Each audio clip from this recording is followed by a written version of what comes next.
Hello बच्चों, कैसे हैं सारे बच्चे। आई होप सारे बच्चे बहुत बहुत बहुत अच्छे होंगे, बहुत अच्छे तरीके से पढ़ाई कर रहे हो। ठीक है बेटा, तो हम लोग कर रहे हैं जनन स्वास्थ्य चैप्टर और इसके 2 लेक्चर हम कंप्लीट कर चुके हैं। और आज के लेक्चर में हम जो पढ़ने वाले हैं वो आज हम क्या पढ़ेंगे, वंध्यता, और साथ में हम करेंगे क्या, पीवाईक्यू, प्रीवियस ईयर क्वेश्चंस भी करेंगे। ठीक है, तो एक बार ये टॉपिक शुरू होने से पहले एक बार थोड़ा पिछला रिवाइज कर लेते हैं। ठीक है, जब भी आप पढ़ाई करें ना, पहले थोड़ा सा पिछला रिवाइज कर लो, चेक कर लो कहीं हम कुछ भूल तो नहीं गए। ठीक है, तो अभी तक हमने क्या क्या पढ़ा है बच्चों। हम लोगों ने पढ़ा जनसंख्या के बारे में, जनसंख्या को हम किस तरीके से कंट्रोल कर सकते हैं, कॉन्ट्रासेप्टिव मेथड क्या है। ठीक है, कि गर्भ निरोधक उपाय क्या क्या है, उनको किस तरह से हम जो है लागू कर सकते हैं। ठीक है, बहुत सारे तरीके हैं, प्राकृतिक तरीके हैं, बैरियर तरीका है। ठीक है, और भी बहुत सारी दवाइयां हैं, मेडिसिन है, सर्जिकल है, और साथ में ऑपरेशन के थ्रू। ठीक है, दवाई खा के, इम्प्लांट करके, तो ये सारे के सारे हमने इससे पहले वाले लेक्चर में कंप्लीट किया था। ठीक है, तो अब बंध्यता, बंध्यता से क्या मतलब है बच्चों। ठीक है, बंध्यता क्या है, बंध्यता एक जोड़े को कहा जाता है। ठीक है, कि एक क्या है कि जब वे गर्भ निरोधक के बिना, मतलब किसी जोड़े की शादी हो गई है और 2 साल तक उनके बच्चे नहीं होते हैं और उनकी सेक्सुअल लाइफ भी ठीक है, उन्होंने कोई कॉन्ट्रासेप्टिव यूज नहीं किया, फिर भी उनके बच्चे नहीं हो रहे और भी कोई सेक्सुअल प्रॉब्लम वैसे नहीं है। ठीक है, तो गर्भ निरोधक के बिना यौन जीवन के 2 साल बाद गर्भ धारण करने में विफल रहते हैं। बात समझ में आई बच्चे। क्या है कि बंध्यता मतलब 2 साल शादी के हो गए और तब भी बच्चा नहीं हुआ, जबकि उन्होंने कोई गर्भ निरोधक प्रयोग में नहीं लिया। फिर इसी में क्या है कि एक जो शब्द बांझ आप लोगों ने फिल्मों में बहुत देखा होगा, कहते बांझ है, बांझ मतलब औरत को बोला जाता है जिसके बच्चे नहीं होते। ठीक है, आमतौर पर एक महिला की बच्चों को पैदा करने में असमर्थता पर लागू होता है। ठीक है, जबकि नपुंसकता उन पुरुषों पर लागू होता है जो शुक्राणु का उत्पादन करने में असमर्थ है। ठीक है, तो कहते हैं ना नपुंसक है, हालांकि किसी को ऐसे नहीं कहना चाहिए, ये तो प्राकृतिक प्रक्रियाएं हैं, इसमें किसी की क्या गलती। ठीक है, तो वो पुरुष जो शुक्राणु उत्पन्न करने में असमर्थ है, जब उसके शुक्राणु ही नहीं बनते हैं तो वो अंडे को निषेचित करने में ही असमर्थ होगा। ठीक है, तो यहाँ पर जो टर्म ली गई है, कौन सी टर्म ली गई है, बांझपन। ठीक है, चलिए आगे देखते हैं। अब यहाँ पर बांझपन शब्द का उपयोग एक ऐसी स्थिति को संदर्भित करने के लिए किया जाता है, ठीक है, जिसमें क्या है कि जिसमें कोई एक व्यक्ति जन्मजात या अधिग्रहित प्रजनन प्रणाली विकारों के कारण प्रजनन करने में असमर्थ होता है। ठीक है, जो भी उसके प्रजनन अंग हैं, उन प्रजनन अंगों में कोई कमी है, या शुक्राणु नहीं बन रहे हैं, या प्रजनन अंग प्रणाली में ही कोई कमी है। ठीक है, जिससे क्या हुआ, जिससे युग्मक उत्पादन की कमी। ठीक है, या अगर युग्मक बने भी हैं तो कैसे बने हैं, असामान्य युग्मकों का उत्पादन होता है। ठीक है, तो इसी को ही हम क्या बोलते हैं, इसको हम बोलते हैं क्या, बंध्यता या इनफर्टिलिटी। अब ये तो आप समझ गए, तो आप लोग खुद भी बनाकर लिख सकते हो कि बंध्यता क्या होता है। ठीक है, अब यहाँ पर ये देखिए, हम बात कर रहे हैं किसकी, पुरुष बांझपन, महिला बांझपन।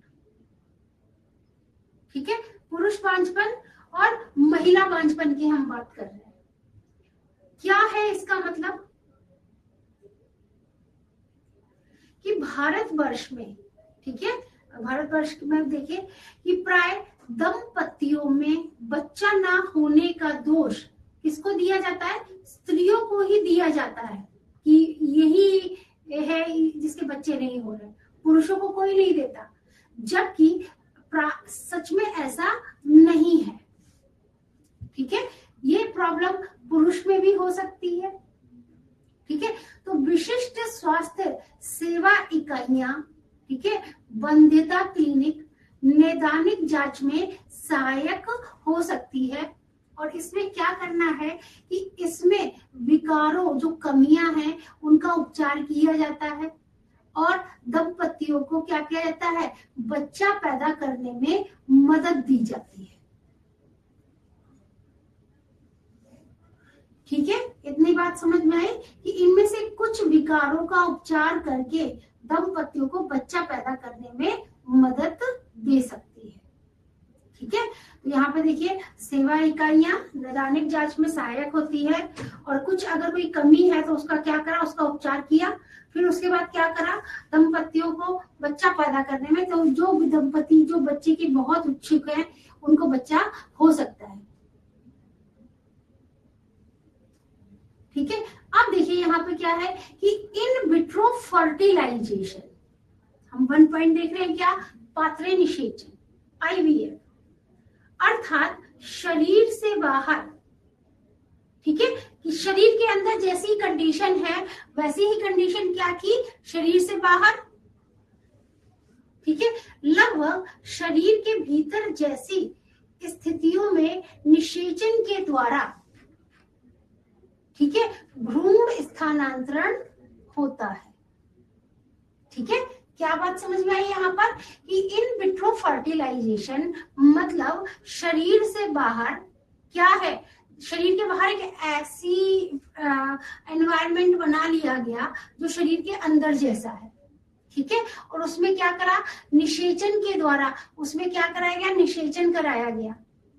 निषेचन के बाद क्या हुआ, भ्रूण, और फिर उस भ्रूण को क्या करते हैं, स्थानांतरण। ठीक है, स्थानांतरण करते हैं। ठीक है, इतनी बात समझ में आ गई।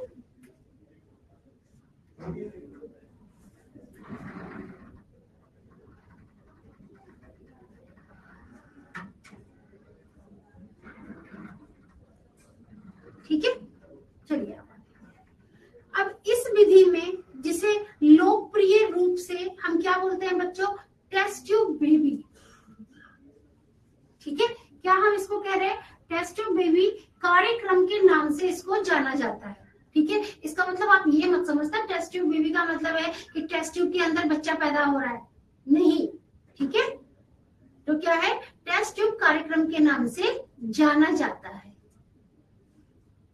ठीक है, इसमें क्या करा कि प्रयोगशाला में पत्नी का या दाता स्त्री के अंडे से, ठीक है, या तो पत्नी, और पत्नी असमर्थ है तो कोई स्त्री जो अंडे दान देना चाह रही है, डोनर है, से पति अथवा दाता पुरुष, अगर पति कैपेबल है तो ठीक है, अथवा कोई ऐसा डोनर ले लिया जो अपने शुक्राणु देना चाह रहा है, प्राप्त किए गए शुक्राणुओं को एकत्रित करके, ठीक है, प्रयोगशाला में अनुरूपी परिस्थितियों में युग्मनज बनने के लिए प्रेरित किया जाता है। ठीक है, क्या बात समझ में आई कि इसमें क्या है, टेस्ट ट्यूब बेबी कार्यक्रम के नाम से जाना जाता है। ठीक है, कि पत्नी या डोनर के अंडे, पति या डोनर के शुक्राणु, इनको एकत्र किया और प्रयोगशाला में क्या करा, इनको क्या बनने के लिए रख दिया, युग्मनज बनने के लिए रख दिया। ठीक है, तो जैसे प्रयोगशाला है,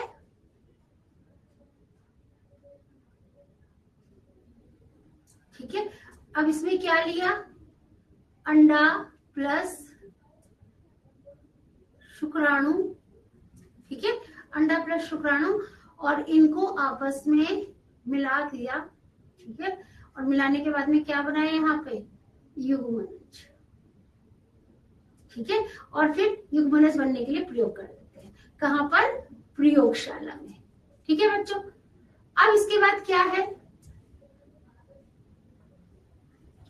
क्या है कि इस युग्मनज या प्रारंभिक भ्रूण, समझे क्या है, ये देखिए यहां पे मैंने क्या लिखा, युग्मनज। ठीक है, यहाँ पे क्या लिखा मैंने, युग्मनज लिखा। अब इसको हम क्या बोलते हैं, प्रारंभिक भ्रूण। कितने ब्लास्टोमियर हैं, 8 ब्लास्टोमियर। समझे? इसको क्या करेंगे? युग्मनज, प्रारंभिक भ्रूण, 8 ब्लास्टोमियर। इसको कहां पे डालते हैं? इसको कहां डालते हैं बच्चों? फेलोपियन ट्यूब में, अंडवाहिनी में। ठीक है, अंडवाहिनी में हमने डाला प्रारंभिक भ्रूण को, और जिसे युग्मनज अंतः डिंब वाहिनी स्थानांतरण अर्थात जाइगोट इंट्राफेलोपियन ट्रांसफर भी कहते हैं। ठीक है, प्रारंभिक भ्रूण को। इतनी बात समझ में आई? चलिए अब आगे चलते हैं। अब इसके बाद क्या हुआ कि और ये जो भ्रूण है 8 ब्लास्टोमियर से अधिक का होता है। ठीक है, जब ये भ्रूण 8 ब्लास्टोमियर से अधिक का होता है तो हम इसे कहाँ डालते हैं? तो इसे परिवर्धन हेतु गर्भाशय में स्थानांतरित कर दिया जाता है। ठीक है, इसको आप ऐसे लिख सकते हो क्या? 8 ब्लास्टोमियर से अधिक। ठीक है, अधिक भ्रूण, 8 ब्लास्टोमियर से अधिक क्या है? ये भ्रूण है, उसे कहां डालते हैं बच्चों? गर्भाशय में। ठीक है, किस चीज के लिए? परिवर्धन हेतु। ठीक है, इतनी बात समझ में आया कि 8 ब्लास्टोमियर से अधिक भ्रूण को कहां डालते हैं? गर्भाशय में डालते हैं। अब इसके बाद क्या होगा इसमें कि जिन स्त्रियों में गर्भाधारण की समस्या रहती है, ठीक है, उनकी सहायता के लिए जीव निषेचन, इन विवो फर्टिलाइजेशन की स्त्री के भीतर ही युग्मकों का संलयन। ठीक है, कि क्या है? गर्भाधारण की समस्या है तो उनमें क्या करा? उनकी सहायता के लिए जीव निषेचन, मतलब स्त्री के भीतर ही युग्मकों का संलयन किया और उससे बनने वाले भ्रूणों को भी स्थानांतरण के लिए प्रयोग में लाया जाता है। ठीक है, स्त्री के अंदर दोनों का संलयन कराया और जो भ्रूण बना उसको भी स्थानांतरण के लिए प्रयोग किया जाता है। ठीक है, अब इसके बाद आगे देखिए, जहां स्त्रियां अंडाणु, अब क्या है? GIFT,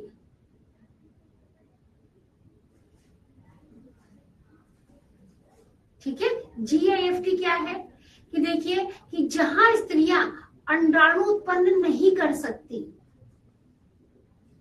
ठीक है, स्त्रियां क्या है? अंडाणु उत्पन्न नहीं कर सकती, लेकिन जो निषेचन और भ्रूण के परिवर्धन के लिए उपयुक्त वातावरण प्रदान कर सकती है। मतलब उनके शरीर के अंदर अंडाणु नहीं बन रहे हैं, लेकिन क्या है? एक ऐसा वातावरण है जहां पर क्या है? निषेचन की प्रक्रिया हो सकती है। ठीक है, ऐसा वातावरण है वहां पर। तो अब क्या हुआ कि उनके लिए एक अन्य तरीका अपनाया जा सकता है। इसमें क्या किया कि दाता से अंडाणु लेकर उन स्त्रियों के फेलोपियन नलिका में स्थानांतरित कर दिया जाता है। ठीक है, क्या करा उनका कि उन स्त्रियों के कहां पे? दाता से अंडाणु लिया और उन स्त्रियों के फेलोपियन नलिका में कर दिया। और प्रयोगशाला में अब अगला क्या है? कोशिकीय शुक्राणु निक्षेपण। कि प्रयोगशाला में भ्रूण बनाने के लिए, ठीक है, प्रयोगशाला में क्या? भ्रूण बनाने के लिए अंतः कोशिकीय शुक्राणु निक्षेपण, ICSI, ये क्या है? दूसरी विशिष्ट प्रक्रिया है जिसमें क्या कर रहे हैं? शुक्राणु को सीधे ही अंडाणु में अंतःक्षेपित किया जाता है। ठीक है, कौन सा है? कोशिकीय शुक्राणु निक्षेपण। कि प्रयोगशाला में भ्रूण को बनाना है तो क्या करना है? अंत्य कोशिकीय शुक्राणु निक्षेपण। इसमें क्या करा? शुक्राणु को सीधे ही अंडाणु में अंतःक्षेपित किया जाता है। अगला देखिए बच्चों क्या है, कृत्रिम वीर्य सेचन। ठीक है, अब ऐसे मामले जिसमें पुरुष साथी स्त्री को वीर्य सेचित कर सकने के योग्य नहीं है, या उनमें जो वीर्य है उसमें शुक्राणु की संख्या बहुत ही कम है, तो क्या है कि ऐसे दोष का निवारण कैसे करना है, कृत्रिम वीर्य सेचन तकनीक से किया जाता है। ठीक है, कौन सी तकनीक है, कृत्रिम वीर्य सेचन तकनीक। इसमें क्या करेंगे बच्चों कि पति या स्वस्थ दाता से, ठीक है, क्या लेंगे,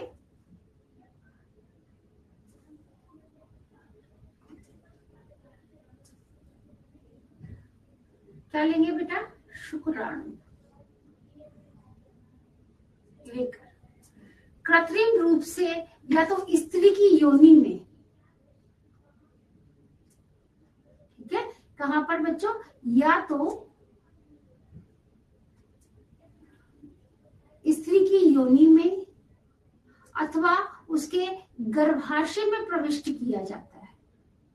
ठीक है, तो इसे हम क्या बोलते हैं, अंतः गर्भाशय वीर्य सेचन। IUI पे बहुत स्लो करा रही हूँ ताकि आप लोग आराम से इसको समझ लें। ठीक है, गर्भाशय वीर्य सेचन कहते हैं। ठीक है, अब इसके बाद क्या है, स्यूरोगेट मदर, किराए की कोख। ये क्या है बच्चों कि क्या हुआ कि कुछ महिलाओं को गर्भाशय में भ्रूण के आरोपण की समस्या होती है। ठीक है, तो ऐसी महिलाएं कौन सी, सरोगेसी नामक विधि का मदद लेती हैं, और इसमें क्या करते हैं कि भ्रूण को सरोगेट मदर में प्रत्यापित किया जाता है, जो उसकी बायोलॉजिकल मदर नहीं है, बस वो एक जगह दे रही है कि जहां पे भ्रूण जो है डेवलप हो सके। ठीक है, चलिए अगले अब हमारे PYQ शुरू है, हम क्वेश्चन देखते हैं। देखिए 2023 में आया, 2025 में आया हुआ है क्वेश्चन। क्या है कि IUD होता है, क्या होता है IUD, इंट्रा यूटेराइन डिवाइस। ठीक है, IUD किसको कहते हैं बच्चों, इंट्रा यूटेराइन डिवाइस को कहते हैं। अगला पॉइंट देखिए कि उलभेदन के द्वारा निम्नलिखित में से किसकी जांच की जाती है, एमनियोसेंटेसिस, क्या आनुवांशिक विकार की, क्या लिंग निर्धारण की, क्या भ्रूण का स्वास्थ्य की, या इनमें से सभी। ठीक है, तो उलभेदन के द्वारा किसकी जांच की जाती है बच्चों, सबकी। ठीक है, आनुवांशिक विकार, लिंग निर्धारण और भ्रूण का स्वास्थ्य। ठीक है, चलिए अगला क्वेश्चन देखिए कि निम्नलिखित में से कौन सा रसायन मुखीय गर्भ निरोधक गोली का एक अवयव है, जो टिकिया खाई जाती है, जो गोली खाई जाती है। क्या ऑक्सीटोसिन है, क्या प्रोलेक्टिन है, क्या प्रोजेस्ट्रोन है, क्या रिलैक्सिन है। ठीक है, जो मुंह से टिकिया खाई जाती है, क्या है बेटा वो, प्रोजेस्टेरोन। ठीक है, इतनी बात समझ में आई। चलिए देखिए जेट 2023 में आया हुआ है क्वेश्चन, ये 2020 में आया हुआ है कि निम्नलिखित में से कौन यौन संचारित रोग है। ठीक है, सेक्सुअली होता है, कौन सा होता है बेटा, एड्स। कौन सा रोग है वो, एड्स। महिलाओं में शल्य क्रिया द्वारा बांधीकरण प्रक्रिया को कहते हैं। ठीक है, जो उसमें ट्यूबेक्टोमी होती है ना, उसको क्या बोलते हैं हिंदी में, नलिका उच्छेदन। ऐसे याद करें ना, ट्यूब से नलिका होती है ना, नलिका उच्छेदन। 16 से अधिक ब्लास्टोमियर वाले भ्रूण को पाथरे निषेचन में स्थानांतरित किया जाता है। ठीक है, तो हम यहाँ पे क्या लिख रहे हैं, ब्लास्टोमियर। ठीक है, क्या लिखा, 16 से अधिक। ठीक है, भ्रूण को कहां पे, पाथरे निषेचन, कहां डालते हैं उसको बच्चों, गर्भाशय, डिम्बाशयी नलिका, जनन नाल, तुम्बिका, गर्भाशय में।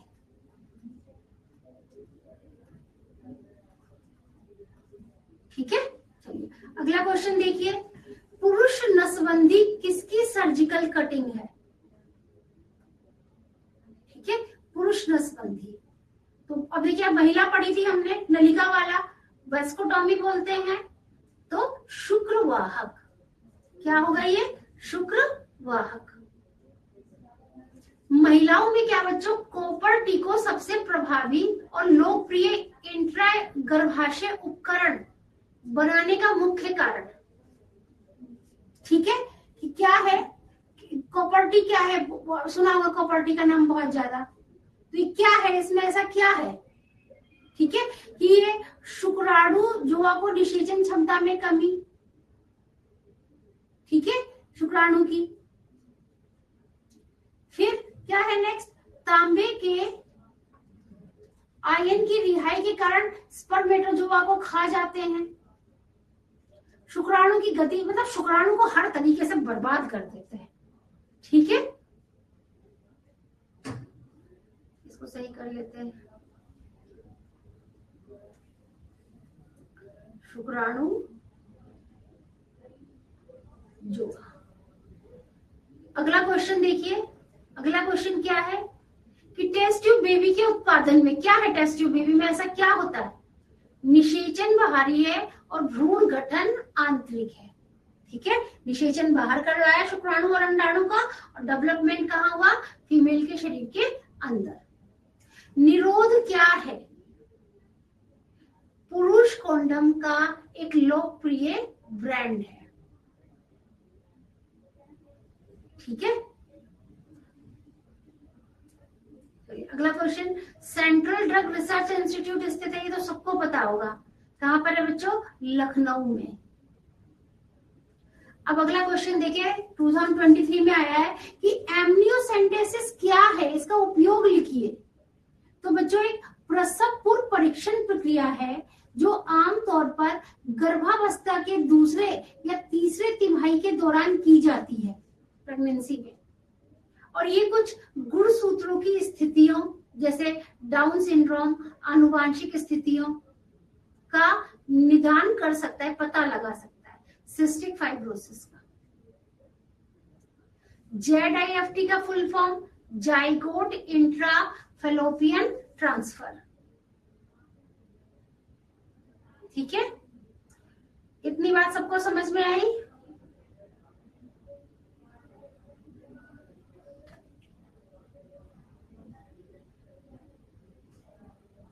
चलिए अगला क्वेश्चन देखते हैं, एड्स विषाणु का नाम बताओ। Human immunodeficiency virus. ठीक है, अब देखिए, पात्र निषेचन के पश्चात 8 कोश की अवस्था में पहुंचने से पूर्व भ्रूण को कहाँ स्थानांतरित करते हैं? पात्र निषेचन हुआ, उसके बाद कौन सी कंडीशन आ रही है? 8 कोश की अवस्था। ठीक है, तो उससे पूर्व भ्रूण को कहाँ स्थानांतरित किया जाता है? कहाँ पे बच्चों? डिंब वाहिनी नलिका में। कहाँ पे करते हैं? डिंब वाहिनी नलिका में स्थानांतरित करते हैं। गर्भ निरोधक गोलियों में कौन सा रसायन पाए जाते हैं? प्रोजेस्टिन और एस्ट्रोजन। ठीक है, प्रोजेस्टिन और प्रोजेस्टिन एस्ट्रोजन। अब ये 2025 में आया हुआ है बच्चों क्वेश्चन कि पूर्ण रूप लिखिए आईवीएफ। क्या है आईवीएफ का पूर्ण रूप? इन विट्रो फर्टिलाइजेशन है। ये कहां पर? ये शरीर के बाहर आमतौर पर प्रयोगशाला में अंडे को निषेचित करने की प्रक्रिया से संबंधित है।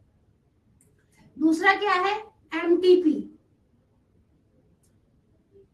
ठीक है, कि गर्भाशय को पूरी अवधि से पहले, मतलब 9 महीने का पूरा होने से पहले ही क्या करते हैं? समाप्त कर देते हैं। एसटीडी का पूर्ण रूप यौन संचारित रोग है। ठीक है, तो यही पूछा है ना यहाँ पर, आईवीएफ, एमटीपी, एसटीडी। अब यौन संचारित रोग जो हैं, इनके संक्रमण से बचाने के लिए क्या उपाय हैं? ये अनजान और अधिक व्यक्तियों से यौन संबंध नहीं करना है, कॉन्डम का प्रयोग करना है, सुई या शल्य क्रिया के उपकरणों को साझा नहीं करना है, शंका की स्थिति में डॉक्टर से तुरंत परामर्श लेनी है। ठीक है, एक आदर्श गर्भ निरोधक के कुछ गुण बताओ। ये आसान होना चाहिए, हर जगह मिल जाना चाहिए, प्रभावशाली होना चाहिए, इसका कोई दुष्प्रभाव नहीं होना चाहिए।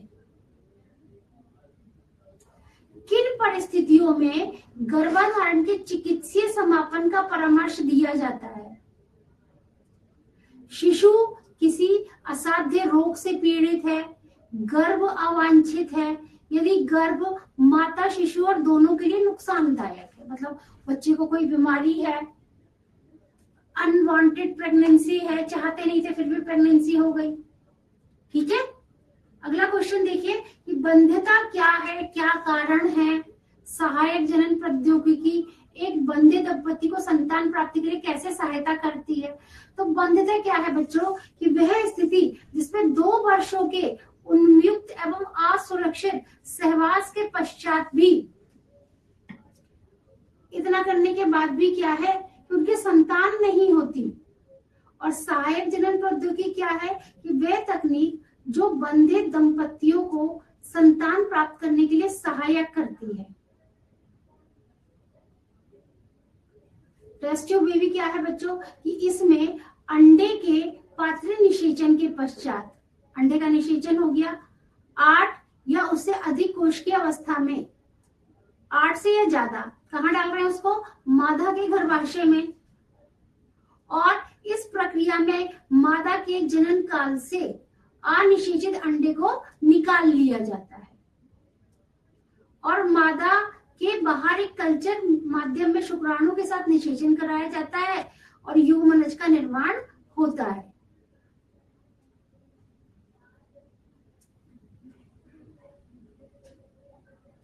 ठीक है, फिर देखिए यहाँ पर क्या है? GIFT, इसका मतलब क्या है बच्चों? कि इस तकनीक का प्रयोग उन स्त्रियों में होता है जो अंडा नहीं उत्पन्न कर सकती, किंतु उनमें सामान्य डिंब वाहिनी नलिका एवं गर्भाशय उपस्थित होता है, तो निषेचन के लिए उपयुक्त वातावरण प्रदान करता है और भ्रूण के विकास के लिए भी उपयुक्त वातावरण प्रदान करता है। इसमें क्या करेंगे कि इसमें शुक्राणु को और अंडाणु को डिंब वाहिनी नलिका के तुम्बिका में लेप्रोस्कोपी की सहायता से स्थानांतरित करते हैं। अब जनसंख्या वृद्धि को कैसे कंट्रोल किया जा सकता है बच्चों? यांत्रिक रोग विधि, रासायनिक विधि, प्राकृतिक विधि, शल्य क्रिया विधि। ठीक है, यांत्रिक में कॉन्डम का यूज करके, डायाफ्राम गर्भाशय ग्रीवा टॉपिका और अंतः गर्भाशय युक्तियां का उपयोग करते हैं। रासायनिक में बच्चों क्या करते हैं? स्पर्मिसाइडल रसायन, जेली पेस्ट, क्रीम, मुख्य गर्भ निरोधक गोलियां, इम्प्लांट, अंडोत्सर्ग को, अंतरोपण को रोका जाता है। ना तो अंडा निकलने दिया जाता और ना ही इम्प्लांटेशन का प्रोसेस होता है। शुक्राणुओं के प्रवेश को भी रोक देते हैं। प्राकृतिक विधि क्या है? बाह्य स्खलन, आवधिक संयम, कि जैसे ही वीर्य नारी के योनि में जाना होता है, पुरुष उसको बाहर निकाल देते हैं। आवधिक संयम कि 10वें से 17वें दिन तक जब मेंस्ट्रुअल साइकिल चलता है तो उस टाइम पर जो है वो लोग सेक्स की प्रक्रिया नहीं करते। स्तनपान अनारावत, मतलब उस टाइम क्या है, जब फीडिंग कराती है माँ बच्चे को तो 6 महीने तक ना तो ओवुलेशन होता ना मेंस्ट्रुअल साइकिल, मतलब वो उस तरीके से नहीं होता जैसे रेगुलर होता है। तो इस टाइम पर क्या है, ये प्राकृतिक विधि है। ठीक है, अब यहाँ पर क्या है, शल्य चिकित्सा विधि क्या है बच्चों? कि इसमें क्या करा कि जो पुरुष है उसके शुक्रवाहक को काट देते हैं और बांध देते हैं। शुक्राणु तो बनेगा वरना, लेकिन वो मूव नहीं कर पाएगा। और स्त्री में जो ये फेलोपियन ट्यूब है, अंडवाहिनी है, इसको काटा और बांध दिया, तो अंडाणु तो बनेगा लेकिन आगे मूव नहीं कर पाएगा। ये देखिए कट गया बीच में से।